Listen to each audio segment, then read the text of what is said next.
शाहरुख खान आपके साथ के हैं, आपके इस वक्त भी कंटेम्प्रेरी हैं और 22-25 साल पहले भी आपके कंटेम्प्रेरी थे। आप दोनों भले ही दो कॉलेजेस में थे दिल्ली के, लेकिन साथ आपने एक साथ कदम रखा इस इंडस्ट्री में। वो बन गए एक बहुत बड़े सुपरस्टार और आप बन गए एक बहुत अक्लेम्ड एक्टर। दोनों ने जो चाहा वो मिला। आप इस दोस्ती के बारे में कुछ बताएंगे, किस तरह का रिलेशनशिप है आपका एक दूसरे के साथ? जी, अच्छी बात क्या रही कि हम दोनों एक दूसरे को उस समय भी जानते थे, जब हम बिल्कुल एक तरीके से कहें कि अभी जवान हो रहे थे, पूरी तरह से जवान भी नहीं हुए थे। और जो उसने सोचा और जहाँ उसे वो पहुँचना चाहता था वो पहुँचा, और उससे ज़्यादा आगे पहुँचा। हमें बहुत गर्व है उस पर। मैं शाहरुख की यात्रा पे और शाहरुख की अचीवमेंट पे शायद मैं अपने अचीवमेंट से ज़्यादा गर्व करता हूँ, क्योंकि शाहरुख के पास में कुछ नहीं था, ना उसके माता पिता थे, ना कोई था। तो मुझे बहुत अच्छा लगता है, आज उसका भरा पूरा परिवार है, God bless him and his family. और मुझे जहाँ पहुँचना था और जो बनना था, जैसा सोचा था, जहाँ जाना था, मैं वहीं आया। तो ऐसा नहीं है कि शाहरुख इधर आना चाहता था और उधर चला गया, या मैं उधर जाना चाहता था मैं इधर आ गया। बिल्कुल ही बड़ी क्लैरिटी थी हम दोनों को कि हम दो कि कहाँ कहाँ जाना है। तो आपको कभी ये सुपरस्टार वाला जो फिनोमिनन है इसने डिस्टर्ब नहीं किया? अगर डिस्टर्ब करता तो सत्या के बाद कौन नहीं करता। हाँ, सही बात है। कौन के बाद मैं शूल नहीं करता, या जुबेदा नहीं करता, या पिंजर, या इस तरह की फिल्में मैं नहीं चूज़ करता, या दिल पे मत ले यार। ये सब फिल्में स्टार नहीं बनाती हैं, ये सब फिल्में एक आपको एज एन एक्टर इस्टेब्लिश करती हैं। तो अगर आपको मेरी मंशा जाननी है तो मेरी फिल्मोग्राफी पे देखिए, तो उससे मेरी मंशा का पता चल जाएगा। We are what choices we make. जी, राइट। अच्छा, एक बात बताइए, आपकी फिल्म रिलीज हो रही है उचक्के, 7 उचक्के। हम देख रहे हैं कि बहुत सारी ऐसी फिल्में आ रही हैं जो north India, UP, Bihar, Delhi, Rajasthan पर फोकस करती हैं, उनके किरदार वहाँ से आते हैं। अभी धोनी रिलीज हुई, उससे पहले पिंक रिलीज हुई, आनंद राय ऐसे फिल्म मेकर हैं, विशाल भारद्वाज ऐसे फिल्म मेकर हैं, अनुराग कश्यप ऐसे फिल्म मेकर हैं, इम्तियाज अली ऐसे फिल्म मेकर हैं, जो बी टाउन सिटीज, सी साउंड सिटीज की लाइफ पर कॉन्सेंट्रेट करते हैं, उनके किरदारों पर कॉन्सेंट्रेट कर रहे हैं। हमने इसके प्रोमोज में भी देखा कि कोई जैसे मॉडर्न कैरेक्टर्स होते हैं ना, वो नहीं है। तो असली भारत जो है वो तो उन्हीं शहरों में बसता है, और आपकी भी फिल्मों के किरदार ज्यादातर उसी परिवेश से आते हैं। इसके बारे में क्या कहेंगे? मॉडर्न किरदार बड़े बोरिंग होते हैं। होते तो है। उनके एस्पिरेशन भी जो है ना बड़े प्रेडिक्टेबल होते हैं। जी, जो दो जगहों के बीच में जो स्पेस है, जो बचा हुआ है ना, वहाँ से बड़े इंटरेस्टिंग किरदार निकलते हैं, क्योंकि जो ना इधर है ना उधर है, तो उनके बीच का जो तनाव है, उनके अंदर जो तनाव है, उनके बीच में, उनके अंदर में जो द्वंद्व है, वो बहुत ही दिलचस्प होता है।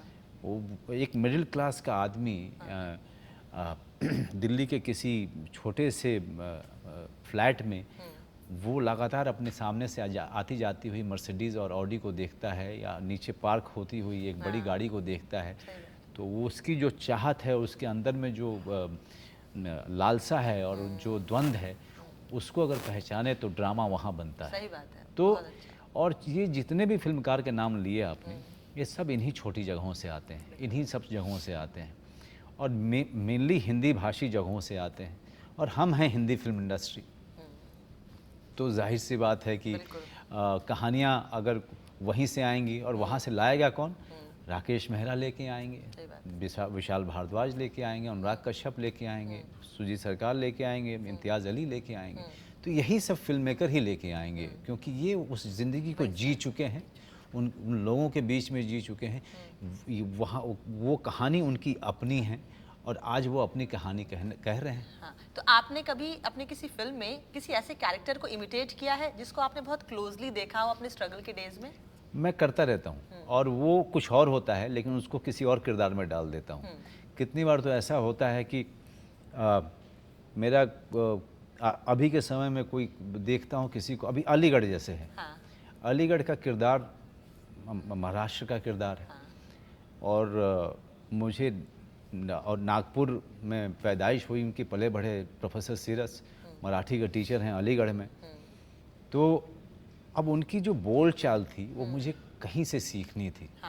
तो मैंने अभी फिल्म की कुछ साल एक साल पहले तब्बू जी के साथ, मिसिंग। हाँ। तो हमारे जो डायरेक्टर हैं मुकुल अभ्यंकर, ओ मराठी है। तो वो मराठी एलीट हैं वो। मतलब elite है। मतलब मराठी लिटरेचर को पसंद, मतलब पूरी तरह से डूबे हुए आदमी हैं। तो जिस तरह से वो हिंदी बोलते थे हाँ। वो पूरी की पूरी मैंने प्रोफेसर सीरस में इस्तेमाल कर दी। तो इस तरह से चीज़ें मैं करता रहता हूँ। बीकू महात्रे को मैंने बेतिया के किसी को ऑब्जर्व किया था, अच्छा। वो उसमें उसको बीकू महात्रे में डाला, जबकि बीकू महात्रे खालिश रूप से आपको खालिश रूप से, हाँ, एकदम मुंबईया slums का या ना आदमी। महाराष्ट्र का आदमी। तो ये काम मैं करता रहता हूँ। ये ज़रूरी नहीं है कि हो सकता है कि कोई क्रिमिनल का रोल करते हुए मुझे अचानक कोई याद आए जो बहुत शरीफ आदमी याद आए, लेकिन उसकी जो बातचीत या व्यवहार का तरीका मुझे लगे कि इसमें इस कैरेक्टर के लिए ज़्यादा सही है। तो ये करता रहता हूँ ये सभी एक्टर्स शायद करते रहते होंगे, शायद। है ना? जी। 7-8 साल पुरानी बात है। आपकी एक फिल्म रिलीज हुई थी 1971। जिस मीडिया ग्रुप ने वो फिल्म बनाई थी, इत्तेफाक से मैं उसी मीडिया ग्रुप में थी, और उसके बाद हम लोग अक्सर ये बात करते थे कि 1971 के बाद मनोज कहाँ गए? आप कहीं नजर नहीं आ रहे थे, आपकी कोई फिल्म नहीं नजर आ रही थी, कोई रिलीज नहीं हो रही थी, कोई फिल्म अंडर प्रोडक्शन नहीं थी। You were like vanished. आप थे कहाँ? What were you doing? जी, कई सारी चीज़ें मिली जुली हैं, क्योंकि 1971 को अच्छे ढंग से डिस्ट्रीब्यूट नहीं किया गया, और 1971 जैसी ग्रेट फिल्म जिसको 2 नेशनल अवार्ड मिले, वो उस फिल्म के बारे में दर्शक अवगत ही नहीं हो पाए, और जिसका दुख मुझे बहुत हुआ था, क्योंकि वो मेरे दिल के बहुत करीब थी। और उसके बाद ऑफ़र्स आने कम हो गए मेरे पास, और जो आ रहे थे वो मुझे अच्छे नहीं लग रहे थे। तभी ऐसा हुआ कि मेरे ये कंधे में प्रॉब्लम आई और मेरा ये हाथ उठना बंद हो गया। तो उसका इलाज चल रहा था और इधर ऑफ़र इंटरेस्टिंग नहीं आ रहे थे। तो शुरू में मैंने आपको बताया कि मैं इन सब चीज़ों से घबराता नहीं हूँ। मैं बुरे समय को बड़ा अच्छा उपयोग करता हूँ। मैं चला जाता था गाँव, मैं चला जाता था दिल्ली, सही बात। मैं कहीं चेन्नई चला गया, कहीं और चला गया, कहीं किसी भगवान के किसी तीर्थ यात्रा पे चला गया। तो मैंने बहुत सारी यात्रा की, बहुत सारे अलग अलग जगहों का, लोगों का अनुभव किया। उसमें घर में नहीं बैठा कभी भी। और बीच में फिर उसमें जो है फिर मैंने प्राणायाम शुरू भी कर दिया। अच्छा। जो मुझे उसका असर मेरे ऊपर, मेरे व्यक्तित्व के ऊपर बड़ा अच्छा होने लगा, तो मैं उसमें पड़ गया। तो मैं ये सब करना शुरू कर दिया, उसमें पड़ गया था। जब तक कि मुझे फिर गणेश आचार्य का फ़ोन आया, मनी है तो हनी है करने के लिए। फिर कभी कभी जो है 10 तोला आ गई, या इस तरह की फिल्में आती, स्वामी आ गई, ये बीच बीच में आके कर देता था मैं, और फिर मैं चला जाता था। लेकिन मुझे जो है मज़ा नहीं आ रहा था। मुझे लग रहा था कि ये कुछ ऑफर्स तो है नहीं। तो मैं बहुत ही गंभीर रूप से सोचने लगा था कि मैं जा करके वापस थिएटर करना शुरू कर दूं, मैं बम्बई छोड़ दूं। अच्छा। तो ये भी चल रहा था। तो उस वक्त किसने रोका आपको? हाँ, महेश भट्ट? नहीं, मेरी पत्नी हमेशा अच्छा, रोकती थी।